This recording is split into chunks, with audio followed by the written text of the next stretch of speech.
Assalamualaikum warahmatullahi wabarakatuh. Perkenalkan, saya Aldi Kurniawan dengan NIM 2210952047. Kali ini saya akan mempresentasikan tentang kontrol kecepatan motor DC dengan sistem kendali lingkar terbuka dan lingkar tertutup sebagai responsi awal pada praktikum sistem kendali. Yang pertama adalah diagram blok sistem kendali. Nah, diagram blok sistem kendali ini sendiri adalah diagram yang menunjukkan tahap pengendalian pada suatu sistem kendali. Dibagi atas 4 bagian. Yang pertama ada sinyal, yaitu garis panah yang menunjukkan arah tahapan pengendalian suatu sistem kendali. Yang kedua ada subsistem, yaitu blok yang berisikan karakteristik dari tahapan pengendalian suatu sistem dalam bentuk fungsi. Yang ketiga ada summing point, yaitu titik penjumlahan atau pengurangan antara dua sistem. Yang keempat ada branch point, yaitu titik percabangan antara dua sinyal atau lebih. Nah, berikut adalah bentuk dari sistem diagram blok sistem kendali. Yang ini adalah RS, ini adalah garis sinyalnya. Ada summing point bagian ini, ada garis sinyal, ada subsistem yaitu GS dan HS. Kemudian juga ada garis sinyal CS. Lalu di bagian sini adalah branch point-nya. Selanjutnya adalah hubungan pada diagram blok. Yang pertama ada hubungan seri. Hubungan seri adalah seperti berikut. Nah, dari diagram blok di atas ini dapat diketahui bahwa X2 adalah hasil perkalian dari X1 dengan G1S. Kemudian X3S adalah hasil perkalian dari X2S dikali G2S. Jika kita substitusikan persamaan pertama ke persamaan kedua, maka akan didapatkan nilai X2S sama dengan X1S dikali G1S dikali G2S. Nah, untuk hubungan paralel adalah seperti berikut.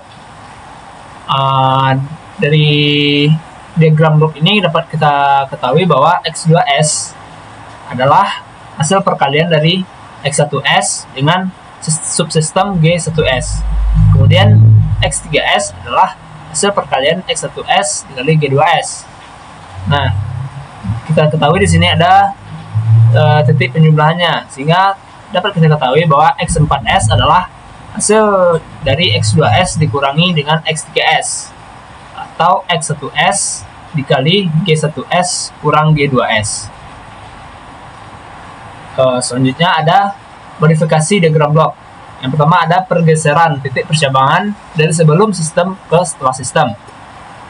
Nah, kita tahu di sini ada sinyal X1, di sini adalah sinyal X1G. Untuk memindahkan titik percabangan dari sebelum sistem G ke sudah sistem G, kita pindahkan titik percabangannya, dan di sini kita tambahkan subsistem A agar nilai keluarannya itu tetap sama, yaitu tetap X1. Dan nilai A itu sendiri adalah dapat kita cari dengan rumus berikut: X1 dikali G dikali A sama dengan X1, sehingga nilai A adalah 1 per G. Selanjutnya untuk pergeseran titik percabangan dari setelah sistem ke sebelum sistem. Nah, di sini ada sinyal X1, kemudian masuk ke sistem G, lalu keluarannya adalah di titik percabangan, ini X1G dan ini X1G. Nah, untuk memindahkannya, ini adalah sinyal X1, kita masuk ke G, lalu mengeluarkan hasilnya itu X1G. Nah, karena titik percabangannya sebelum sistem, maka kita tambahkan sistem A agar keluarannya tetap sama. Nah, untuk nilai A-nya itu sendiri adalah X1 dikali A sama dengan X1 dikali G, sehingga nilai A-nya itu sama dengan G. Lalu modifikasi yang selanjutnya adalah pergeseran titik penjumlahan dari sebelum sistem ke setelah sistem. Di sini kita ketahui ada X1 dan X2 masuk ke titik penjumlahan, lalu masuk ke subsistem G dan keluar hasilnya itu X3. Di sini kita ketahui output X3 sama dengan X1 dikurang X2 dikali G. Jadi X3 sama dengan X1 kali G dikurang X2 kali G. Lalu di sini kita modifikasi sehingga titik penjumlahannya berpindah setelah G, subsistem G. Sehingga saat X1 masuk ke G dijumlahkan akan sama dengan X2 masuk ke sistem A lalu dijumlahkan. Sehingga nilai A dapat kita ketahui adalah X1 dikali G dikurang X2 kali G sama dengan X1 kali G dikurang X2 kali A. Sehingga nilai G sama dengan nilai A. Selanjutnya adalah pergeseran titik penjumlahan dari setelah sistem ke sebelum sistem. Di sini kita ketahui sinyal X1 masuk ke subsistem G, lalu bertemu dengan sinyal X2 di titik penjumlahan dan keluar outputnya X3. Sehingga X3 adalah X1 dikali G dikurang X2. Lalu untuk memindahkannya sebelum titik penjumlahan, maka X1 akan masuk ke titik penjumlahan dan juga X2 juga akan masuk ke titik penjumlahan setelah masuk dari subsistem A. Baru outputnya akan dikalikan dengan subsistem G, baru keluar output X3. Jadi dapat diketahui X3 sama dengan X1 dikurang X2 kali A kali G. Sehingga dapat kita cari X1 kurang X2 kali A kali G sama dengan X1 kali G kurang X2. Sehingga X1G kurang X2 dikali A dikali G sama dengan X1 G dikurang X2. X2 sama dikali A dikali G sama dengan X2, sehingga A sama dengan 1 per G. Selanjutnya yang akan kita bahas adalah sistem kendali lingkar terbuka dan lingkar tertutup. Untuk yang pertama adalah sistem kendali lingkar terbuka. Sistem kendali lingkar terbuka ini sendiri adalah sistem kendali yang tidak memiliki umpan balik. Seperti ini, di mana input RS masuk ke sistem GS, lalu keluar output CS. Untuk fungsi alihnya sendiri adalah CS per RS sama dengan GS, dan keluarannya adalah CS sama dengan GS dikali RS.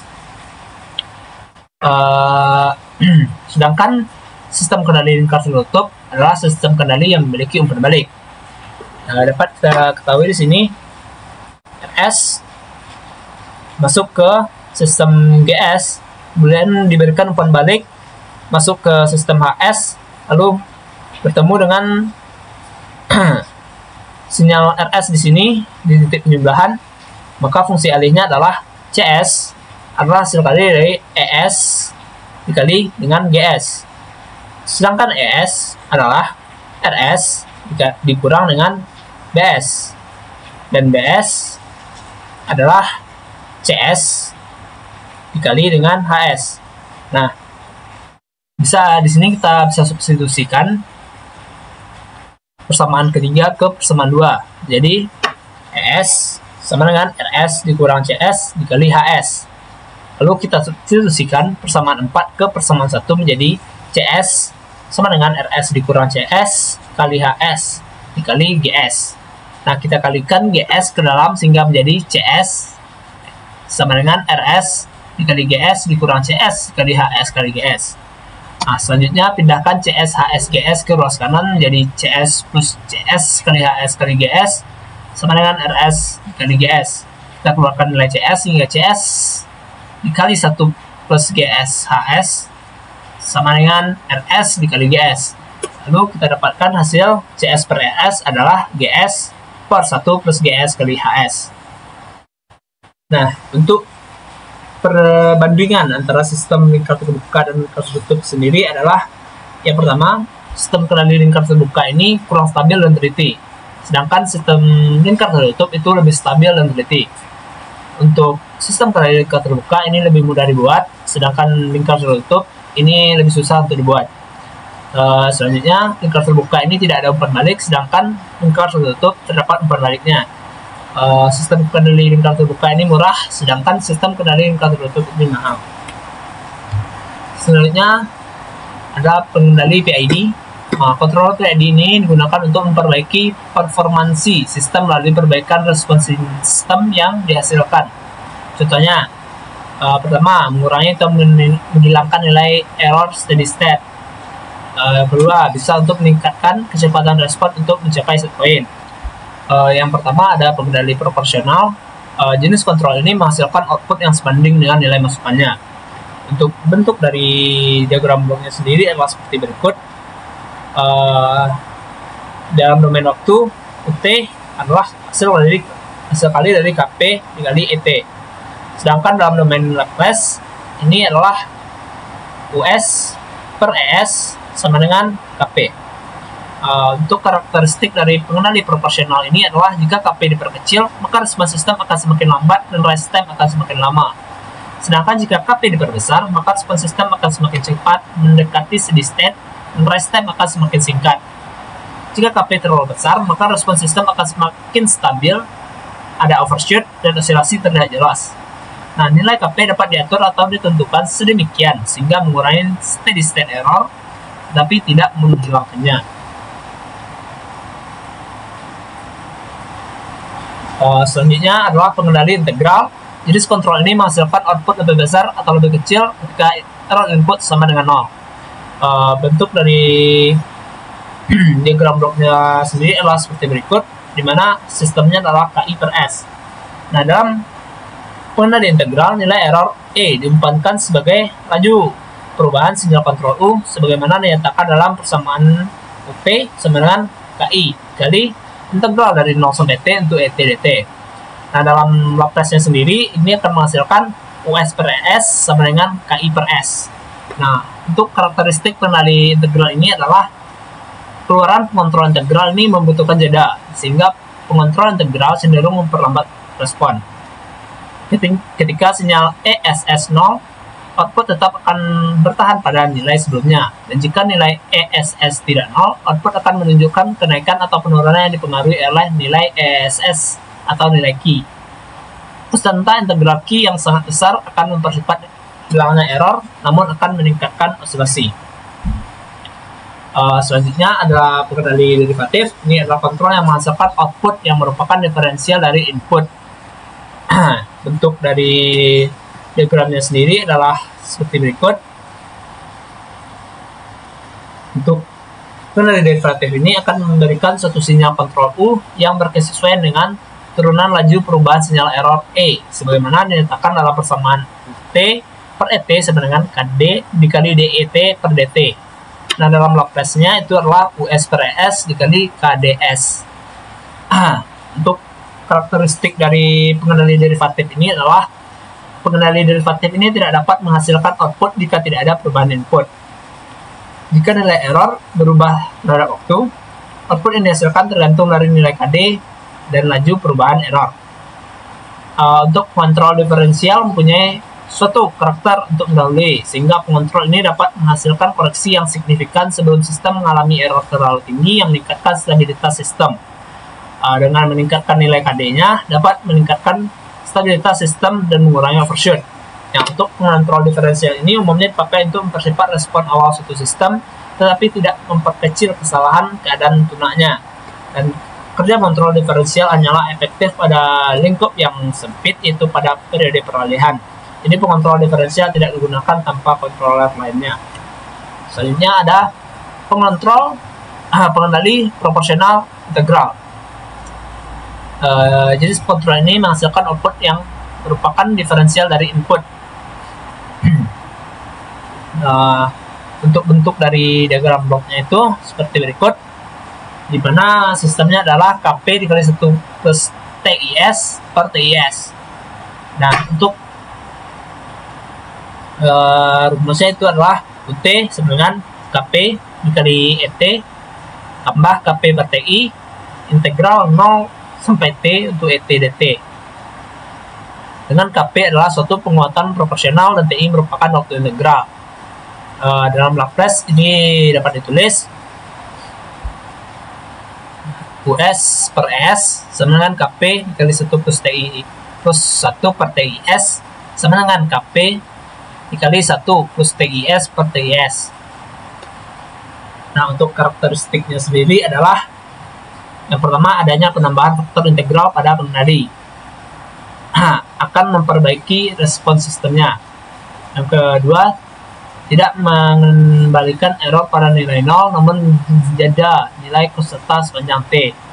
Responnya lebih lambat karena nilai error tidak dapat dihilangkan dan nilai overshoot-nya tinggi. P dan I pada controller memiliki karakteristik yang sama dalam hal rise time dan overshoot. Oleh karena itu, nilai KP harus dikurangi untuk menghindari overshoot yang berlebihan. Nilai KI diambil lebih besar dari KP karena diinginkan untuk meniadakan steady state error. Jika KP lebih besar dari KI, maka steady state errornya tidak dapat dihilangkan. Yang kelima ada pengendali proporsional derivatif. Nah, continuous control ini untuk mengoptimalkan kerja dari pengendali proporsional. Untuk sistemnya sendiri itu adalah KD dikali 1 plus TDS. Berikut bentuk diagram bloknya. Untuk rumusnya itu adalah UT sama dengan KP dikali ET plus KP kali TD DET per DT. Dengan KP adalah suku penguatan proporsional dan TD merupakan waktu derivatif. Kemudian dalam Laplace-nya dapat kita tulis US per ES sama dengan KP dikali 1 plus TDS. Selanjutnya untuk karakteristiknya sendiri adalah respon sistemnya sangat cepat, overshoot rendah, kerja dari differential control ini saat nilai errornya berubah. Yang keenam adalah pengendali proporsional, integral, derivatif. Jenis kontrol ini menggabungkan pengendali proporsional, integral, dan derivatif. Untuk sistemnya sendiri ada KP dikali 1 plus TIS plus TI TDS kuadrat per TIS. Nah, dari diagram blok ini dapat kita ketahui bahwa rumusnya itu adalah UT sama dengan KP dikali ET plus KP per TI integral dari 0 sampai T untuk ET DT plus KP dikali TD DET per DT. Dengan KP adalah suku penguatan proporsional dan TI adalah waktu integral dan TD merupakan waktu derivatif. Kemudian dalam Laplace dapat kita tulis sebagai US per ES dengan KP dikali 1 plus TIS plus TI TDS kuadrat per TIS. Kemudian untuk karakteristiknya sendiri adalah yang pertama adalah memperbaiki respon transient, kedua menghilangkan nilai error steady state, yang ketiga adalah mengurangi overshoot. Nah, kembali PID ini yang respon tertutup yang proporsional itu menurunkan rest time, overshoot meningkatkan overshoot, perubahan kecil pada system time, dan menurunkan atau mengurangi steady state error. Sedangkan yang untuk integral itu menurunkan rest time, meningkatkan overshoot, meningkatkan settling time, dan mengeliminasi steady state error. Untuk derivatif itu ada perubahan kecil pada rest time-nya, menurunkan overshoot, menurunkan settling time, dan ada perubahan kecil pada steady state error. Selanjutnya ada parameter tangkapan perolehan PID. Yang pertama adalah time constant, adalah waktu yang dibutuhkan untuk sistem mencapai nilai 63,2% dari nilai akhir. Yang kedua ada rest time, adalah waktu yang dibutuhkan oleh sistem untuk mencapai nilai 0% sampai 100%, 10% sampai 90%, dan 5% sampai 95% dari nilai akhir. Yang ketiga adalah settling time, adalah waktu yang dibutuhkan untuk mencapai nilai 5% atau 2% atau 0,5% di sekitar nilai akhir. Yang keempat adalah delay time, atau waktu yang dibutuhkan oleh respon untuk mencapai setengah dari nilai akhir pertama kali. Yang kelima ada maksimum percent overshoot atau MP, adalah nilai puncak maksimum dari respon sistem yang diukur dari nilai sistem saat kondisi steady state. Yang keenam ada time peak atau TP, adalah waktu yang dibutuhkan oleh respon untuk mencapai puncak pertama dari overshoot. Selanjutnya saya akan menjelaskan tentang metode penalaan atau tuning PID. Yang pertama ada metode trial dan error. Metode trial dan error ini dalam tuning PID, proporsional integral derivatif, adalah salah satu pendekatan yang umum digunakan untuk menentukan parameter yang tepat untuk mengendalikan suatu sistem. Nah, pendekatan ini melibatkan pengujian berulang-ulang dari nilai-nilai parameter PID untuk melihat bagaimana mereka mempengaruhi respon sistem, kemudian menyesuaikannya berdasarkan hasil yang diamati. Yang kedua ada metode Ziegler-Nichols, adalah metode heuristik yang digunakan untuk menyetel kontrol PID.